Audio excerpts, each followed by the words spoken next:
la vie, quoi. Ils se parlent, ils vont s'aimer. C'est le printemps. Ils se chamaillent en amoureux. Oh, faut toujours que... Et toi, c'est la même chose. Tu exagères. Tu racontes des histoires. Elle a dans la bouche un gros caramel, demi-dur. Marque Quality Street. Alors ça fait... Et toi, c'est la même chose. Ils vont s'aimer, sourire, douceur. Elle tend la main, elle effleure et caresse. Elle invente des prétextes. Laisse-moi ôter cette trace de crème à raser sur ta joue. Tiens, tu as dans le cou un truc qui ressemble à une aile de papillon. Un flocon de laine arraché à ton pull. Une petite feuille de saule. Il se tait. Longtemps. Elle s'impatiente. Qu'ai-je encore dit qui t'agace? Il s'émerveille. Quand tu te mets en colère, je t'adore. Il cherche un appartement. 3 pièces, cuisine, bain. Elle désire que la chambre s'ouvre à l'est. Elle exige une cuisine spacieuse. L'assurance que les voisins ne seront pas des mélomanes. Non pas de chiens qui resteraient toute la journée enfermés hurlant la solitude pendant que ses maîtres vont au voyage de travail. Elle souhaiterait, dit-elle, habiter à proximité d'un square ou d'un parc. Le rêve serait une maison avec un jardin privé. Il lit les annonces immobilières. Il note, fixe un rendez-vous, visite. Parfois, elle est d'humeur bucolique. Si on allait vivre à la campagne, lui craint par-dessus tout, dit-il, les longs trajets entre leur gîte et son bureau. Je voudrais rentrer déjeuner avec toi. Ils ont trouvé. En très proche banlieue, un petit pavillon avec pelouse et massif. Quelle chance. Un arbre. Le logis comprend un salon et 2 chambres, l'une ouvrant à l'est. Elle bat des mains, l'embrasse. Ils s'aiment. Ils se disent chaque jour et plusieurs fois par jour. Ils se le disent chaque jour et plusieurs fois par jour. La maison sera confortable. Elle y veillera. Des meubles simples et pratiques. Elle projette de recevoir des invités. Bon, de temps à autre. Mariette et Jo. Ton copain et sa nouvelle femme, la 4e, puisqu'on a une chambre d'amis. Jardin, fraises écrasées. Le gosse du voisin a sauté la haie, sans souci des rosiers, il s'est égratigné, s'est étalé dans les fraises, riait, oh excuse-moi, se léchait, se plaignait, il y a de la terre avec, riait encore. Hé, j'ai fait une de ces confitures. Ils s'aiment. Le dimanche, ils vont au restaurant, boivent une bonne bouteille. Lui seul commande un dessert après une entrée et un plat du jour. Il prend un peu d'embonpoint. Elle dit « ça ne te va pas mal ». Elle traîne dans la maison un jean délavé, pull trop large, l'émail s'effile au poignet. Elle dit « un genre ». Lui, tendrement moqueur, « un genre débraillé ». Elle laisse sur la table du salon un programme d'exercice physique pour homme qui veut ignorer le tableau des calories. Ils s'aiment. Elle lui prodigue des conseils. Tu devrais, c'est pour ton bien, hein, ne pas apporter tes dossiers à la maison, te renseigner chez ton coiffeur sur les implants capillaires, cesser de gratter cet hygroma. Mais tu es libre, ce ne sont que d'affectueux avis. Elle glisse à sa meilleure amie, ce n'est qu'un jeu, qu'il est parfois insupportable. Il avoue à son cousin Germain que souvent elle l'indispose. L'un et l'autre concluent leur confidence en assurant que non vraiment, ça ne les empêche pas de s'aimer. Vient un moment où soudain, après une période d'euphorie, se révèle dans le conjoint, la conjointe, quelque chose de fâcheux. Elle lui reproche cette habitude de se moucher trop bruyamment. Lui, c'est le soupir qu'elle aimait quand il regarde à la télé un de ses programmes favoris tout en signalant qu'elle n'a pas ouvert la bouche durant le cours de riposte. Bien qu'en écoutant, ajoute-t-elle, les âneries que profèrent les gens sur le plateau, elle a eu souvent envie de riposter. Chaque jour, elle compose des menus variés, très sains. Elle a des livres de cuisine, elle y pioche des recettes. Elle dit « Oh, c'est pour toi. Moi, je me contenterai d'un sandwich. » Il dévore son repas à la hâte et retourne au travail, laissant la table en champ de bataille. La cuisine en chantier. Elle dit qu'elle avait pensé que le mariage ce serait super. Elle n'a pas compté avec les corvées, les courses, les chaussettes trouées, les... Tu n'as pas vu ma chemise à rayures? Les crois-tu encore au crème anti-rides? Les pourquoi toujours chercher à me contrarier? Les tu as maigri, tes seins vont pendre.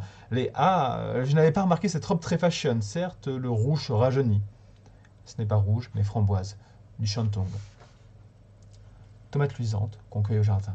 Se mangent crues, en salade, ou servent à élaborer une sauce, pour relever la pâleur des tortilles farfales, nouilles, macaronis, girandoles, cheveux d'ange, simuler l'appétit. Ou en potage carmin, avec piment, un gazpacho. Il rentre très las de l'entreprise qu'il a montée dernièrement. Elle se plaint d'être seule. Leurs amis s'éloignent. Mariette et Jo ont un bébé, 2 bébés. Tu en voudrais? Dit-il. Quoi, un môme? Elle répond que ça donne du souci. Un enfant? Au lit, il est fatigué et même plus, dit-il, épuisé. Pas étonnant qu'il ait des pannes. Ou bien elle a ses règles, traces de sang, Tampax oublié sur le bord du lavabo. Il grimace, il dit « ce sera pour demain ». On peut se câliner, dit-elle. Il s'endort pendant qu'elle baisse les volets, se déshabille. Elle ne proteste pas, elle a sommeil. Ils décident d'aller en vacances. Oh oui, nous en avons besoin. Ils ont choisi sur internet une adresse de chambre d'hôte. Madame les accueille, aimable, leur vante le calme du pays. Vous verrez que ça pèse ici les petits ennuis. Les moindres troubles de la vie conjugale fondent comme neige au soleil. Quand on s'éveille au chant des tourterelles, mais je bavarde, pour vous la vie commune est sans accroc, n'est-ce pas? Pour mon époux et moi, ajoute madame d'un ton acide, après 40 ans de mariage, quelquefois, ça se déchire. Il dit, cette bonne femme est ce type, un couple usé, grimace, mou de dégoût. Tu les as vus? Elle dit, comment ont-ils pu passer toutes ces années côte à côte, ou face à face? Elle ricane, nous au moins on tire les choses au clair. Toi, dit-il, commence. Eh bien, je supporte mal que tu ronfles chaque nuit. Tu ne l'as jamais mentionné. Autrefois, c'est arrivé quand on n'avait pas fait l'amour. Et maintenant? Maintenant, on ne fait plus l'amour. Il dit, tu exagères. Elle dit, j'ai noté sur mon agenda. Les coïts. Regarde, à présent toutes ces pages blanches. Cerise du jardin. Rafraîchissante. Ne pas avaler le noyau. Mais non, il ne te pousserait pas un cerisier dans l'estomac. Les histoires de la tante Léontine. Toutefois, tu risquerais une gastro. On a dit ça au fils de la femme de ménage qui se bourre de fruits à la poignée. On l'avait engagé pour remplir un cajot. On lui déclarait, tu mangeras ce que tu voudras. Il en profite, un vrai goinfre. Le jus coule sur son t-shirt. Sa mère hausse les épaules, a dit avec ou de couleur, le bavage est sans problème. Il s'efforce de retrouver l'extase. Lui pesant sur elle de son corps bien nourri, elle geint. Tu ne crois pas qu'on devrait, elle suffoque, vivre un moment en frère et sœur? Ce serait reposant. Un matin sans tourterelle. Parfois, dit madame, elle boude et se taise. Ils en ont eu assez. Rentrons à la maison. Lui en charentaise parcourt le journal. Elle épluche les poireaux pour le dîner. Se plaint. J'en finis pas de préparer ta bouffe. La tienne aussi, dit-il. Elle a fait la vaisselle. Lui l'a essuyée, mais sans la ranger. Tu changes toujours de place les bols et les assiettes. Un peu de méthode simplifierait la tâche. Au week-end, chacun dans leur fauteuil de salon, ils lisent. Lui un policier, elle un roman d'amour. Elle cite à haute voix un passage. Ça parle de pénétration, d'une rosée qui se répand sur les cuisses de la femme désirante. Niaiserie, dit-il. Et tes histoires de meurtre, dit-elle. Le détective inspiré qui débrouille tous les problèmes. Tu crois que ça a plus de sens? Tu ne pourrais pas, de temps à autre, t'intéresser à l'entretien de la maison, les peintures qui jaunissent, l'évier qui gargouille, le four qui...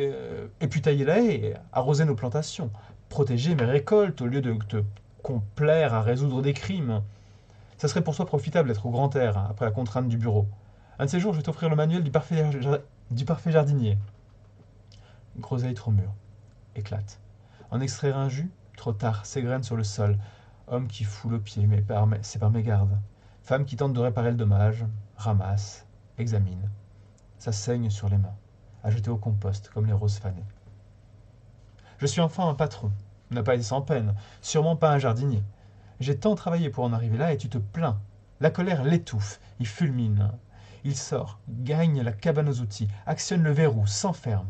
Elle l'a suivi, elle tambourine contre la porte. Tout bas, il dit qu'il va la tuer. La tronçonneuse est sur l'étagère. Non. Il choisit le sécateur, il l'enfoncera dans le coude délicat, lui sectionnera l'artère. Il l'entend qui s'éloigne, l'arme à la main, il court, l'attrape du bras gauche, la renverse. Le bras droit brandit le ciseau, tranche dans le vif. Flot de sang, elle agonise. Il l'enterrera dans le jardin, creusera la tombe au crépuscule. Fraises, tomates, cerises, groseilles perdront leur couleur. Deux visages grisâtres, celui de la morte, celui de l'assassin.